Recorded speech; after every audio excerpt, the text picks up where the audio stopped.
Hi, അസ്സാം വലൈക്കും. നമ്മളിപ്പോൾ ഇന്ന് പറയാൻ വന്നിട്ടുള്ളത് സീക്രട്ട് ഏജന്റ് എന്ന് പറയുന്ന അരിയണ്ണൻ എന്നറിയപ്പെടുന്ന നാട്ടുകാരുടെ കുറ്റം പറഞ്ഞ് അരി മേടിക്കുന്ന ഒരു മലരനെ പറ്റിയാണ്. ഇവനും ഞാനുമായിട്ട് പ്രശ്നം വരുന്നത്, സത്യം പറഞ്ഞാൽ പ്രശ്നമൊന്നുമില്ല. ഞാൻ ഇവന്റെ വീഡിയോസ് ഒക്കെ ആദ്യം നന്നായിട്ട് കണ്ട് ലൈക്ക് അടിച്ച ആളൊക്കെ തന്നെ. ഞാൻ ഇവനുമായി പേഴ്സണലി ചാറ്റൊക്കെ ഉള്ള ആളായിരുന്നു. ഇവന് കാദർ കരിപ്പൊടി എന്ന് പറയുന്ന വത്സൻ കാദർ എന്നറിയപ്പെടുന്ന കാസർഗോഡ് ജില്ലയിലെ ക്രിമിനൽ ഇട്ടുകൊടുത്ത എച്ചിൽ കഷ്ണം വിഴുങ്ങി എനിക്കെതിരെ വീഡിയോ ചെയ്തിട്ടുണ്ടായി.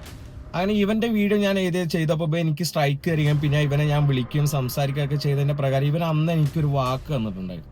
നീ എന്നാണോ നിന്റെ നിരപരാധിത്വം തെളിയിച്ചു വരുന്നത്, അന്ന് ഞാൻ കാദർകരിപ്പൊടിക്കെതിരെ വീഡിയോ ചെയ്യുമെന്നുള്ളത്. എന്റെ നിരപരാധിത്വം തെളിയിച്ച ശേഷം ഞാൻ ആദ്യമായിട്ട് ചെന്നത് കാദർകരിപ്പൊടിന്റെ കാര്യങ്ങളുമായി ഈ സീക്രട്ട് ഏജന്റ് എന്ന് പറയുന്ന ഈ മലരന്റെ അടുത്താണ്. ഇവൻ ഒരുപാട് ഞാൻ വിളിച്ചു, ഇവൻ അന്വേഷിക്കട്ടെ, ചെയ്യട്ടെ, പറയട്ടെ എന്നൊക്കെ പറഞ്ഞിട്ടപ്പോൾ ഒരുപാട് ഇട്ട് കളിപ്പിച്ചു. പിന്നീട് എനിക്ക് മനസ്സിലായി ഇവൻ വെറും തന്തയില്ലാത്തവനാണ് എന്നുള്ളത്. എനിക്ക് നിന്നോട് പറയാനുള്ളത്, അരിയണ്ണൻ എന്നറിയപ്പെടുന്ന ചെറ്റെ, മലപ്പുറം ജില്ലയിലെ ചെറ്റെ, എനിക്ക് നിന്നോട് പറയാനുള്ളത്, നിനക്ക് ചെയ്യാൻ പറ്റുന്ന കാര്യമാണെങ്കിൽ മാത്രം നീ ഏറ്റെടുക്കുക. ഇല്ലെങ്കിൽ നീ എന്താ ചെയ്യേണ്ടത്? എനിക്കത് ചെയ്യാൻ പറ്റില്ല എന്ന് പറയാം. ഈ ഡബിൾ ഡാഡി സിൻഡ്രം അല്ലെങ്കിൽ മൾട്ടിപ്പിൾ ഡാഡി സിൻഡ്രം കാണിക്കുന്ന കാദർകരിപ്പൊടിയുടെ അതേ സെയിം തനി പകർപ്പ് തന്നെയാണ് മലപ്പുറം ജില്ലയിലെ നീ എന്ന് പറയുന്ന മലരൻ. ഇനി ആദ്യമായിട്ട് ഞാൻ ഇവനും സംസാരിക്കുന്ന ഒരു റെക്കോർഡ് ഞാൻ നിങ്ങൾക്ക് കേൾപ്പിച്ചുതരാം, കേട്ടോക്കി. Hello hello. വിശാലേ? ഓ ഓക്കെ ബ്രോ, പറഞ്ഞു. മാന്യമായിട്ടാണെന്നുണ്ടെങ്കിൽ സംസാരിക്കാം. ഓക്കെ ഓക്കെ ഓക്കെ പണ്ടത്തെ പോലത്തെ തെറിവിളിയാണെങ്കിൽ ഞാനും വിളിക്കും. ഓക്കെ, ഞാൻ ആ തെറി വിളിച്ചത് എന്റെ കുട്ടിനെ പറ്റി പറഞ്ഞുകൊണ്ട് മാത്രമായിരുന്നു. ഓക്കെ, അത് വിടി. നിങ്ങള് അവര് മാത്രം പറയുന്ന ഒരു ഭാഗം മാത്രമേ നിങ്ങൾ കേട്ടിട്ടുള്ളൂ. ഞാൻ എന്നോടൊരു കാര്യം പറയാം, ഞാൻ എല്ലാ യൂട്യൂബേഴ്സിനെ പോലെയല്ല. ഓക്കെ, കണ്ടന്റുകൾ കാണുന്നുള്ളൂ. ഞാൻ കാണലുണ്ട്. ഞാൻ നിങ്ങളൊരു ഫാൻ ആയിരുന്നല്ലോ, അതുകൊണ്ടാണല്ലോ ഞാൻ നിങ്ങൾക്കൊരു മെസ്സേജ് അയച്ചതൊക്കെ ആ ഒരൊറ്റ കാരണം കൊണ്ടായിരുന്നു. ഇല്ലല്ല, റെക്കോർഡ് ചെയ്യുന്ന ഒരിക്കലും നിങ്ങൾ പേടിക്കണ്ട. കാരണം എന്താ വെച്ചാൽ അന്ന് ഞാൻ പറയാൻ അല്ലല്ല അതല്ല അല്ല അതൊക്കെ നിങ്ങൾ ആക്കിക്കോളി. അതല്ല, ഞാനിപ്പോ നിങ്ങള് ഈ പവിത്ര പറയുന്നതോ അല്ലെങ്കിൽ ഈ നിലമ്പൂർ. ഓക്കെ പറയും. ഒരു വ്യക്തിയോടാണ് ഞാൻ സംസാരിച്ചിട്ടുള്ളത്. Okay okay okay. ഒരു ലേഡിനോട്. ആ, അവര് പറഞ്ഞ കാര്യങ്ങൾ അന്റെ SIR-ന്റെ മുകളിലാണ്, അല്ലാതെ കാദർകരിപ്പൊടി പറഞ്ഞതോ അല്ലെങ്കിൽ ബാക്കി ആരെങ്കിലും പറഞ്ഞു തന്നതോ അല്ല ഞാൻ ഇത് ചെയ്തത്. എന്നോട് ആ ലേഡി വിളിച്ച് സംസാരിച്ചത്. പവിത്ര SIR എന്ന് പറഞ്ഞ ഒരു പെണ്ണായിരിക്കും അല്ലേ? പറയാൻ പറ്റില്ല, കാരണം ഇതും കേസിലാണ്. ഇതൊരു കേസ് നടക്കുന്ന വിഷയം അല്ല, കേസ് നടക്കുന്ന വിഷയമാണ് അത് ഞാൻ അതിന്റെ അവന്റെ കൗണ്ടർ കമ്മീഷൻ ഞാൻ കൊടുത്ത് ഹൈക്കോടതിയിൽ ഫയൽ ചെയ്തിട്ടുണ്ട്. ഈ കേസ് വിളിച്ചൊരു വ്യക്തിയും ഞാനും തമ്മിലുള്ള ബന്ധം എന്താന്നുള്ള നിങ്ങൾ അറിയണം. അല്ല, ഞാൻ പറയും, ഞാൻ ആദ്യം വീഡിയോ ചെയ്യാനുള്ള ഒരു പോയിന്റ് ആണ് ഞാൻ പറഞ്ഞത്. Okay okay okay okay. ഒരു ലേഡി വിളിച്ചു, കാര്യങ്ങൾ പറഞ്ഞു. അതേ ടൈമിൽ തന്നെയാണ് സാധാരണ ഭാഗത്തിന്റെ ഒരു വീഡിയോ വരുന്നത്. ഓക്കെ. മറുനാടൻ മലയാളിയുടെ വീഡിയോ വരുന്നത്. ഓക്കെ. അതിന്റെ SIR ഡീറ്റെയിൽസ് ഞാൻ എടുത്ത് പഠിച്ചു, പേഷ്യൻസ് ഞാൻ വിളിച്ചു. നമ്മളൊരു വീഡിയോ ചെയ്യുന്നതിന് മുന്നേ ഇത്രയും പ്രൊസീജിയർ നമ്മൾ ചെയ്യും. ഇത്രയും ചെയ്ത് കഴിഞ്ഞാൽ നമുക്കൊരു വീഡിയോ ചെയ്യാം, ഷെയർ ചെയ്യാം. കാരണം ഇതിലെവിടെ എന്തില്ല, കോംപ്ലിക്കേഷൻസോ വിഷയങ്ങളോ ഇല്ല, ഊഹാപോഹങ്ങളല്ലല്ലോ ഇത്. നിയമപരമായിട്ട് വന്നൊരു കേസിന്റെ മുകളിൽ ഒരു മജിസ്ട്രേറ്റിന്റെ അടുത്ത് ഒരു ആള് മൊഴി കൊടുത്തതിന്റെ അടിസ്ഥാനത്തിലാണ് ആ കേസ് വന്നിട്ടുള്ളത്. അപ്പൊ നമ്മള് വീഡിയോ ചെയ്തു. ഇപ്പൊ അന്റെ സൈഡ് എന്താന്നുള്ളത് ഈ പറയുക എന്നുള്ളത്. ഇപ്പൊ ഞാനൊരു കാര്യം പറയാം, ഞാൻ നാളെ അകത്ത്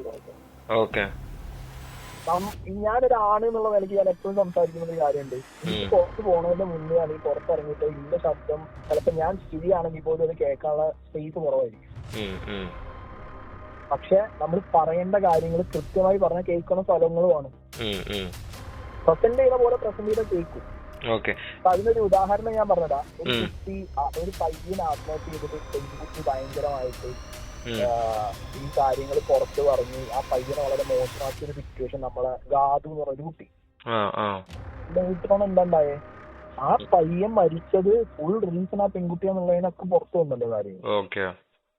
അപ്പൊ എന്താ പറയാ, നമ്മൾ പറയേണ്ട കാര്യം ഇപ്പൊ എന്റെ ഭാഗത്ത് ആ പ്രശ്നങ്ങൾ അത് ഈ പറയേണ്ട രീതിക്ക് പറയണം. ഈ അഗ്രസീവ് ആയിട്ട് അല്ലല്ല ബ്രോ, ഈ കേസ് വരുന്നതിന് മുന്നേ എന്റെ പേരിൽ സെയിം ನೀವು ಮಾತನಾಡುತ್ತಿರುವ ವ್ಯಕ್ತಿಯು ನಿಮ್ಮ ಕರೆಯನ್ನು ಹೋಲ್ಡ್ನಲ್ಲಿ ಇರಿಸಿದ್ದಾರೆ. ದಯವಿಟ್ಟು ಲೈನ್ನಲ್ಲಿ ಇರಿ. आप जिस व्यक्ति से बात कर रहे हैं उन्होंने आपके कॉल को होल्ड पर रखा है. कृपया लाइन पर बने रहिए. The person you are speaking with. Hello.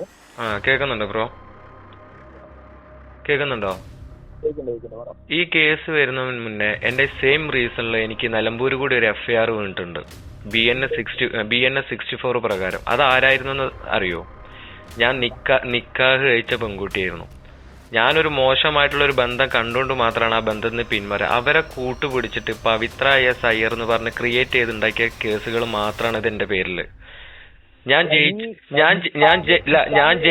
ജയിച്ച കേസുകൾ നിങ്ങൾ പറയുന്നില്ല. ഞാൻ കോടതിയിൽ വാദിച്ച് ജയിച്ച കേസുകൾ നിങ്ങൾ പറയുന്നില്ല.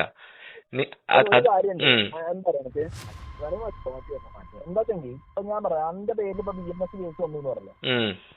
ആ കേസിൽ FIR FIR അല്ല, ചാർജ് ഷീറ്റ് വെച്ചു. ചാർജ് ഷീറ്റ് വെച്ചു, കിട്ടി. അതാ ഞാൻ പറയുന്നത്. അതില് വ്യക്തമായിട്ട് പറയുന്നുണ്ട്. അവര് പറയുന്ന സമയങ്ങളിൽ ഞാൻ അവിടെ റൂം എടുത്തത് ഞാനും അൻഷിത എന്ന് പറയുന്ന വ്യക്തിയും തമ്മിലാണ് റൂം എടുത്തിട്ടുള്ളത്. താമരശ്ശേരി. ഇതേ സെയിം കേസാണ് എനിക്ക് കളമശ്ശേരി രജിസ്റ്റർ ചെയ്തത്. അവിടെ വന്നിട്ട് ആ പെൺകുട്ടി റീട്രിയേറ്റ് ചെയ്തിട്ട് അവിടെ മൊഴി കൊടുത്തത് എന്താണെന്നറിയോ? പവിത്ര S അയ്യറും ആ മൊഴിയുടെ പകർപ്പാണ് ഞങ്ങൾ വാട്സപ്പ് ചെയ്തരാ. ഖാദർ കരിപ്പുടിയും പവിത്ര S അയ്യറും എന്നെ ഭയപ്പെടുത്തി. എന്ത് പറഞ്ഞിട്ട്? ആ പെൺകുട്ടിയുടെ ന്യൂഡ് വീഡിയോസ് എന്റെ കയ്യിലുണ്ടെന്ന് പറഞ്ഞ് ഭയപ്പെടുത്തി. ഞാൻ ജയിലിൽ നിന്നും ഇറങ്ങിയാൽ അത് പബ്ലിഷ് ചെയ്യുമെന്നും അവർ പ്രസിദ്ധപ്പെടുത്തുമെന്നും പറഞ്ഞ് ഭയപ്പെടുത്തിയതിനാൽ മാത്രമാണ് ഞാൻ ഇതുപോലെ ഒരു കംപ്ലൈന്റ് ഇവിടെ കൊടുത്തത്. ആ മൊഴിയുടെ പകർപ്പ് ഇപ്പോൾ എന്റെ കയ്യിലുണ്ട്. റീട്രീറ്റ് ചെയ്തിട്ട് മജിസ്ട്രേറ്റിന് കൊടുത്തതാ. പിന്നെ അൻഷിത അല്ല, കളമശ്ശേരി. എനിക്ക് പറഞ്ഞു അവൻ പറയുന്നല്ല. കളമശ്ശേരി ഒരു കേസ് എടുത്തിട്ട് ഞാൻ താമരശ്ശേരി ജാമ്യത്തിൽ ഇറങ്ങിയിട്ട് അതേ സെയിം കേസിൽ എന്നെ പോലീസ് കൊണ്ടുപോയി എന്ന് പറഞ്ഞല്ലേ. അത് കഴിഞ്ഞിട്ടാണ് എനിക്ക് വൈരാഗ്യമുള്ള അത് പെൺകുട്ടിയുടെ പേര് പറയാൻ ബുദ്ധിമുട്ടുണ്ട്. അത് ചിലപ്പോ അതിജീവിതയാണ്. അതുകൊണ്ടാണ് പേര്. വേണമെങ്കിൽ അതിന്റെ FIRന്റെ കോപ്പി, അഫിഡവിറ്റിന്റെ കോപ്പിയൊക്കെ ഞങ്ങൾക്ക് വിട്ടുതരാം. അപ്പൊ അതിൽ വായിച്ചാൽ നിങ്ങൾക്ക് മനസ്സിലാവും. അപ്പൊ ഇവരാണ് ഇതിൽ കളിക്കുന്ന. ഈ പവിത്ര S അയ്യറാണ് മെയിൻ ആയിട്ട് ഇതിൽ ഇൻവോൾവ് ആവുന്നത്. അത് എന്തിനു വേണ്ടിയിട്ടാണെന്നറിയോ? ഈ പവിത്ര S അയ്യറും ഞാനും തമ്മിൽ ഒരു ബിസിനസ് ഡീൽ വെച്ചിട്ടുണ്ടായിരുന്നു. അതായത് ശ്രീലങ്കയിൽ മൈനിങ്, അതിൽ തേയിലത്തോട്ടമല്ല. എഗ്രിമെന്റ് വെക്കുന്ന സമയത്ത് മാത്രമാണ് ഞാൻ ആ തേയിലത്തോട്ടം എന്ന് മെൻഷൻ ചെയ്തത്. കാരണം മൈനിങ് എന്നുള്ളതിന് അപ്രൂവൽ കിട്ടുന്നത് വരെ നമുക്ക് അങ്ങനെ ചെയ്തേ പറ്റൂ. അതിന് ഇവള് 11,50,000 തരാമെന്ന് പറഞ്ഞെടുത്ത് 4,60,000 രൂപ മാത്രം അവൾ എന്റെ അക്കൗണ്ട് വഴി തന്നിട്ടുള്ളൂ. എനിക്ക് അക്കൗണ്ട് വഴി മാത്രം പൈസ തന്നിട്ടില്ല എന്ന് ഞാൻ ഒരു വ്യക്തിനോടും പറഞ്ഞിട്ടില്ല. പിന്നീട് ഇവൾ എന്നെ ലൈവിൽ വന്ന് എന്നെ പ്രൊപ്പോസ് ചെയ്തപ്പോൾ മാത്രം, ഞാൻ 1.5 വർഷമായിട്ട് ഞാനൊരു റിലേഷനിലാണ് ഒരു പെൺകുട്ടീനായിട്ട്. ലൈവിൽ വന്ന് എന്നെ പ്രൊപ്പോസ് ചെയ്ത അപ്പം മാത്രം ഞങ്ങൾ തമ്മിൽ ഉടക്ക് വന്നിട്ടുള്ളൂ. എന്നിട്ടും ഇവള് പൈസ തിരിച്ചു ചോദിച്ചപ്പോൾ വക്കീൽ മുഖാന്തരം ഞാൻ അവളെ വിളിച്ച് പറഞ്ഞതാണ്. എന്ത്? 1,00,000 രൂപ തന്നിട്ട് ബാക്കി 3 മാസത്തിന് എഗ്രിമെന്റ് ചെയ്തു. അത് വെറുതെ ഒരു കോണ്ട് വെച്ചാൽ മാത്രം. അവൾക്ക് പൈസ ഉടനടി കൊടുക്കുമായിരുന്നു, അപ്പൊ തന്നെ കൊടുക്കുമായിരുന്നു. എന്നിട്ട് ഞാൻ വക്കീൽ നോട്ടീസ് ഈ പെൺകുട്ടിക്ക് അയച്ചു. അപ്പൊ ഇവളത് കൈപ്പറ്റിയിട്ട് ഇവൾക്ക് പൈസ അല്ല വേണ്ടത്. എന്നെ സബ് ജയിലിൽ താമരശ്ശേരി വന്ന് കണ്ടതും ഇവളെന്നെ ഒന്നെങ്കിൽ എന്നെ കല്യാണം കഴിച്ച് സുഖമായിട്ട് ജീവിക്കുക, അല്ലെങ്കിൽ ഞാൻ ഉണ്ടാക്കി തരുന്ന പ്രശ്നങ്ങൾ നേരിടാൻ തയ്യാറാവുക. ഇതാണ് അവള് പറയുന്നത്. പക്ഷെ നിങ്ങൾ ആരും എന്റെ ഭാഗം പറയുന്ന കേൾക്കാൻ തയ്യാറല്ല. എന്റെ ഉമ്മ അങ്ങനെ പറഞ്ഞു, എന്റെ ഉമ്മ പറഞ്ഞത് എന്താ? ഞാൻ എല്ലാരും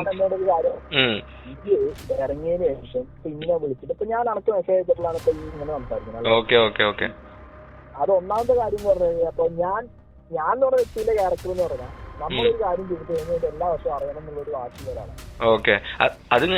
അതുകൊണ്ടാണ് എനിക്ക് നിങ്ങളുടെ ഭയങ്കര ഇഷ്ടമായിട്ട് നിങ്ങളെ ഞാൻ ഫോളോ ചെയ്തത്. കാരണം എന്താന്ന് വെച്ച് കഴിഞ്ഞാല് അന്ന് നിങ്ങൾക്ക് ഓർമ്മ ഉണ്ടാ, കൊടുവള്ളി ഒരു പെൺകുട്ടി എന്റെ പേര് പറഞ്ഞപ്പോ ഞങ്ങളെ വിളിച്ച് ഡയറക്റ്റ് ഇങ്ങനെ കാര്യങ്ങൾ പറഞ്ഞ നിങ്ങൾക്ക് ഓർമ്മല്ലേ? അന്ന് മുതലാണ് നമ്മൾ കൂടുതൽ വിളിച്ചിട്ടൊക്കെ ഉള്ളൂ. ഞാൻ എന്നോട് പറഞ്ഞേ അത്രയും കണക്ക് അറിയുന്നുണ്ട്. ഇപ്പൊ ഞാനൊരു വീഡിയോ ചെയ്തു. ഞാൻ ആ വീഡിയോ ചെയ്തതിന്റെ അടിസ്ഥാനമൊക്കെ അറിയാം. ഓക്കെ. ഞാൻ വിക്കി ബഗ്ഗിന് വീഡിയോ ചെയ്തിട്ടുണ്ട്. ഭയങ്കര ക്ലോസ് ആണ് കാർത്തിക് സൂര്യ. ഞാൻ വീഡിയോ ചെയ്തിട്ടുണ്ട്. നമുക്ക് അറിയില്ല. കേട്ടല്ലോ. അപ്പൊ ഇതിൽ നിന്ന് നിങ്ങൾക്ക് എന്താ മനസ്സിലാകുന്നത്? കാരണം ഖാദർ കരിപ്പടിക്കെതിരെ ഞാൻ എന്റെ നിരപരാധിത്വം തെളിയിച്ച് വന്നിട്ട് തെളിവുകൾ അടക്കം ഞാൻ ഇവനെടുത്ത് മെസ്സേജ് അയച്ചു. ഇവൻ മിണ്ടുന്നില്ല. നീ പറയുന്നത് കാറിലൊക്കെ കയറി ഇരുന്നിട്ട് നല്ല ചങ്കുറ്റതൊക്കെ ഇന്ന് പറയുന്നുണ്ടല്ലോ പല കാര്യങ്ങളും. ഇതൊക്കെ എന്ത് കണ്ടിട്ടാ പറയുന്നത്? അരി മേടിക്കാൻ നാട്ടുകാരെ കുറ്റം പറഞ്ഞുണ്ടാക്കല്ലേ? അനക്ക് പോലും കേസിനെ പറ്റി ഒരു വ്യക്തമായ ധാരണ ഇല്ലാണ്ടാ നീ എനിക്ക് അന്നെതിരെ വീഡിയോ ചെയ്തത്. ആണോ അല്ലേ? അപ്പൊ നീ തന്ന വാക്ക് നിനക്ക് നിറവേറ്റാൻ പറ്റുന്നില്ലെങ്കിൽ നിന്റെ പേരെന്താണ് വിളിക്കേണ്ടതെന്ന് പറയാം. വെറും മലരൻ എന്ന് തന്നെയാണ് നിന്റെ പേര് വിളിക്കേണ്ടത്. തന്തയ്ക്ക് പിറക്കാത്ത തന്തയില്ലായ്മത്തരം കാണിക്കുന്ന ഖാദർ കരിപ്പുടിയുടെ സെയിം പകർപ്പ് തന്നെയാണ്.